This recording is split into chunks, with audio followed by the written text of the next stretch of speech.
There are many kinds of inhaled medication that are called dry powder inhalers, and it's important for you to know if you or your child is taking a dry powder inhaler, how to use it. You use it a little bit differently than you use wet inhaled medicines like I showed you before.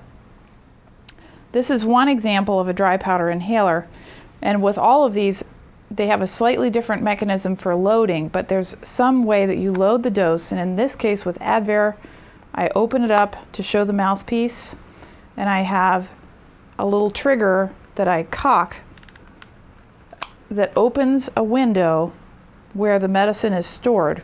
This dry powder inhaler has a dose counter, which is handy because it helps you keep track and make sure you never run out of medication. It's so important that you not run out of your child's asthma controller medicine, and it's very easy to request refills. Go to the contact section of this website, to the pharmacy refill request section, and 24 hours a day, 7 days a week, you can ask us to get more medicine to help you control your child's asthma. All of these types of dry powder inhalers are controller medicines that you have to take regularly.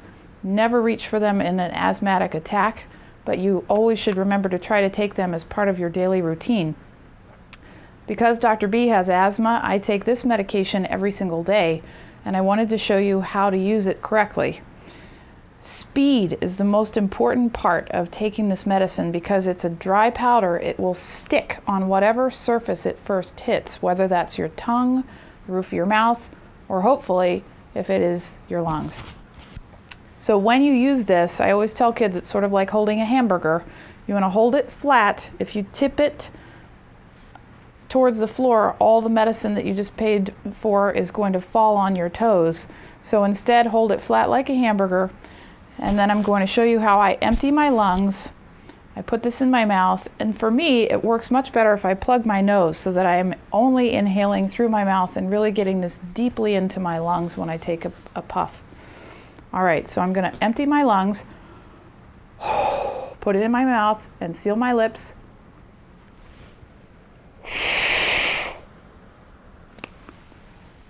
And then the most important thing after you take any type of inhaler, you need to take some water, and if your child is old enough, they need to swish it and spit it out.